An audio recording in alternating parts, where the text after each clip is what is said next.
এখন রমজান মাস, আর রমজান মাসে আমরা ছোলা বুট, বেগুনি, পেঁয়াজু এগুলো ইফতারিতে খেতে বেশি পছন্দ করি, কিন্তু এগুলো প্রতিনিয়ত খাওয়া মোটেও শরীরের জন্য ভালো নয়। আসসালামু আলাইকুম এভরিওয়ান, সবাই কেমন আছেন?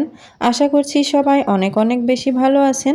আজকে আপনাদের সাথে শেয়ার করব ইফতার স্পেশাল হেলদি অ্যান্ড রিফ্রেশিং কলিজা ঠান্ডা করা বিভিন্ন রকমের ফল দিয়ে ডেজার্ট রেসিপি। এটি ঠান্ডা ঠান্ডা ইফতারিতে খেলে মন প্রাণ কলিজা দুটোই ঠান্ডা হয়ে যাবে। চলুন দেখে নেওয়া যাক আমি ফ্রুট ডেজার্টটি কিভাবে করছি। ডেজার্টটি করার জন্য এখানে আমি একটা পাতিল নিয়েছি, আর পাতিলে আধা কেজি পরিমাণ দুধ দিয়ে দিয়েছি। দুধটা দেখতে পাচ্ছেন নেড়েচেড়ে দিয়ে দিচ্ছি, আর চুলার জালটাকে অন করে রেখেছি। এটা হতে থাক, আমি একটা কাস্টার্ড তৈরি করে নিই। এখানে আমি একটা মাটির পাত্র নিয়ে নিয়েছি, আর এখানে আমি কাস্টার্ড দিয়ে দিচ্ছি। এটা আমি বাসাতেই বানিয়েছি। চিনিটা গুঁড়া করে নিয়ে এখানে কর্নফ্লাওয়ার মিশিয়ে নিয়ে আর সামান্য একটু ফুড কালার মিশিয়ে দিলেই কিন্তু হয়ে যায়। তো আমার হাতের কাছে ফুড কালার ছিল না, তাই আমি ফুড কালারটা দিলাম না। আমি কিন্তু এটাকে এরকম সাদা ভাবটায় রাখবো। তো পানি দিয়ে এটাকে নেড়ে চেড়ে সুন্দর একটা ব্যাটারে পরিণত করে নিতে হবে। তারপর আমি চলে যাচ্ছি চুলাতে। তো বন্ধুরা দেখতেই পাচ্ছেন দুধগুলোতে কিন্তু বলক চলে এসেছে, আর এ পর্যায়ে একটু নেড়ে চেড়ে নিয়ে নিচ্ছি। বন্ধুরা এখন আমি এর ভেতরে যে কাস্টার্ডটা রেডি করেছিলাম পানি দিয়ে সেটাকে দিয়ে দেব। এটাকে কিন্তু একটু একটু করে দিতে হবে, একবারে দেওয়া যাবে না, তাহলে কিন্তু দলা পেকে লেগে যাবে। এটাকে সময় নিয়ে দিতে হবে আর অনবরত নাড়াচাড়া করতে হবে। আপনারা ভিডিওতে ভালোভাবে লক্ষ্য করলে বুঝতে পারবেন আমি কতটা সময় ধরে এই কাস্টার্ডগুলোকে দুধের সাথে মিশিয়ে নিয়েছি। চাইলে আপনারা ঠান্ডা দুধের সাথেও মেশাতে পারেন, তবে এই পর্যায়ে মেশালেই কিন্তু ভালো হয়। তো এরকমভাবে আমি অনবরত নেড়ে চেড়ে এটাকে ঘন করে নেব। প্রায় কিন্তু ঘন হয়ে এসেছে, এটা দিলে কিন্তু খুব তাড়াতাড়ি ঘন হয়ে যায়। তো একটা শুধু আমি বলক উঠিয়ে নেব। তো দেখতেই পাচ্ছেন বন্ধুরা খুব সুন্দর মতো কিন্তু বলক এসেছে, আর বলকটা চলে আসলেই কিন্তু আমি চুলার জালটাকে অফ করে দিয়ে দেব।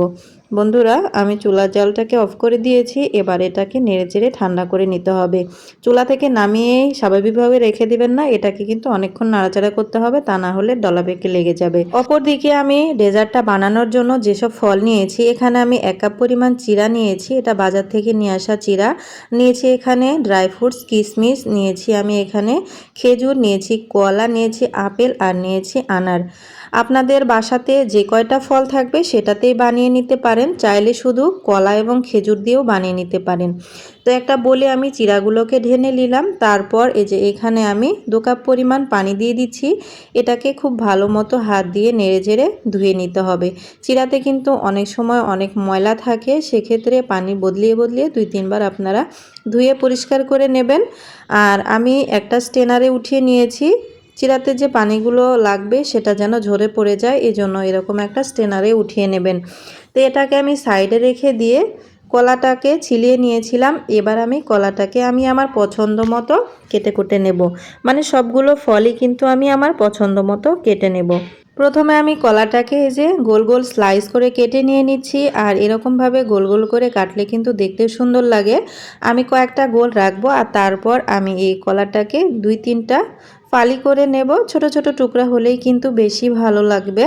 তো আপনাদেরকে আমি দেখিয়ে দেব আমি কি রকম ভাবে কলাটাকে কেটে নিচ্ছি। দেখুন এখানে মাঝখান থেকে একটা দিলাম, আরও একটা দিয়ে দিচ্ছি। মানে কলার মাঝখান থেকে আমি 3টা ফালি করে নিয়ে নিচ্ছি। এতে ছোট ছোট টুকরা হলো। ছোট ছোট টুকরা হলে বেশি চিড়ার সাথে মিশে যাবে, আর খেতেও কিন্তু সবগুলোই দাঁতের তলে পড়বে, তখন কিন্তু অনেক বেশি ভালো লাগবে। তো আমি এবার আপেলটাকে কেটে নিয়েছি, মাঝখানে 2 জলটাকে কেটে নিলাম, তারপরে যে সাইড থেকে কেটে নিয়ে নিচ্ছি। এভাবে কেটে নিলে ভেতরে যে বিচি থাকে সেটা কিন্তু পাওয়া যায় না। তো এবার আমি আপেলটাকে কুচি কুচি করে কেটে নেব, এই জন্য এটাকে আমি উপর করে নিয়ে নিয়েছি। আর এভাবে কিন্তু ফল কাটতে বেশি সুবিধা। তো আমার আপেলগুলোকে অফ ক্যামেরায় সবগুলো কেটে নেওয়া হয়ে গেছে। এরপর যে আমি বেদানাটাকেও ঝুরে নেব, আমি অফ ক্যামেরায় ভেঙেছিলাম, এবার আমি আপনাদেরকে একটু ঝুরে দেখাচ্ছি। তো আসলে সবগুলো দেখাতে গেলে ভিডিওটা অনেক বেশি বড় হয়ে যায়, তখন আপনারাই দেখতে চাবেন না। তো দেখতে পাচ্ছেন বেদানাগুলোকে ঝুরে নেওয়া হয়ে গিয়েছে। এরপর যে আমি এই যে বিচি ছাড়িয়ে নিচ্ছি। খেজুর থেকে এই খেজুরগুলোকে ছোট ছোট টুকরা করে কেটে নেব। তো এখানে আমি 3টা খেজুর আপাতত টুকরা টুকরা করে কাটছি, আর বাকি 2টা রেখে দিচ্ছি। আরও একটা লাগবে আমার কাজে, তো ওটা আমি পরে নিয়ে নেব। তো দেখতে পাচ্ছেন আমি কিন্তু খুবই ছোট ছোট টুকরা করে এই খেজুরগুলোকে কেটে নিয়ে নিচ্ছি। বন্ধুরা, এতক্ষণ পর্যন্ত যারা ভিডিও দেখছেন কিন্তু ভিডিওতে একটি লাইক দেননি, প্লিজ এ পর্যায়ে এসে ভিডিওতে একটি লাইক দিয়ে চ্যানেলটি সাবস্ক্রাইব করে বেল বাটনটি অল করে রাখবেন। অফ ক্যামেরায় আমার সবগুলো ফল কেটে নেওয়া হয়ে গিয়েছে। অপরদিকে আমি একটা বোল নিয়েছি, আর বোলের ভেতরে আমি চিড়াটা দিয়ে দিচ্ছি, আর যে কাস্টার্ডটা আমি তৈরি করে নিয়েছিলাম সেই কাস্টার্ডটাকে ঢেলে দিয়ে দিচ্ছি। এটা কিন্তু অনেকটাই টেনে নেবে, যদি আপনারা একটু ঝোল ঝোল খেতে চান সেক্ষেত্রে একটু বেশি করে দিয়ে নেবেন। চিড়ার ভেতরে কাস্টার্ডটা দিয়ে নেওয়া হয়ে গিয়েছে। এবার আমি এক এক করে ফ্রুটসগুলোকে মিক্স করব। তো প্রথমত আমি কলা দিয়ে নিলাম, তারপর এখানে আমি আপেলের টুকরাগুলোকে দিয়ে নিচ্ছি, আর দিয়ে নিচ্ছি এখানে খেজুর, সাথে দিয়ে দিব কিশমিশ। সবগুলো কিন্তু এটার ভেতরে দেবেন না, কিছুটা রেখে দেবেন।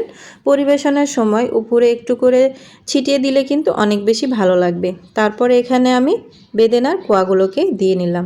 দেখতে পাচ্ছেন বেদেনার কোয়াগুলোকে দেওয়ার পর এই ডেজার্টটা কতটা দেখতে সুন্দর লাগছে, আর দেখতে সুন্দর লাগলে কিন্তু খেতেও অনেক বেশি আকর্ষণ হয় সবাই।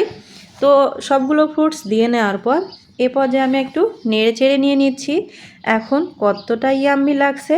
এবার আমি আপনাদেরকে একটু সার্ভ করে দেখাচ্ছি। এই যে এখানে আমি ছোট ছোট সার্ভিং ডিশ নিয়েছি, আইসক্রিমের বাটি বলতে পারেন বা পায়েসের বাটি। এসব এক বাটিতে খেলেই কিন্তু মন প্রাণ কলিজা শীতল হয়ে যাবে, এর চাইতে আর বেশি খাওয়া লাগবে না। ইফতারিতে এমন একটি ডেজার্ট যদি থাকে তাহলে আর কি চাই বলুন। প্রতিদিন ভাজা পোড়া না খেয়ে আপনারা এরকমভাবে ফল দিয়ে, চিড়া দিয়ে অথবা সাবুদানা দিয়ে এইরকম একটি ডেজার্ট বানাবেন, সবাই দেখবেন খেয়ে অনেক বেশি প্রশংসা করবে। তো বন্ধুরা, আমার আজকের এই চিড়ার ডেজার্ট রেসিপিটি কেমন লেগেছে আপনাদের কাছে অবশ্যই কিন্তু আমাকে কমেন্টসে জানাবেন।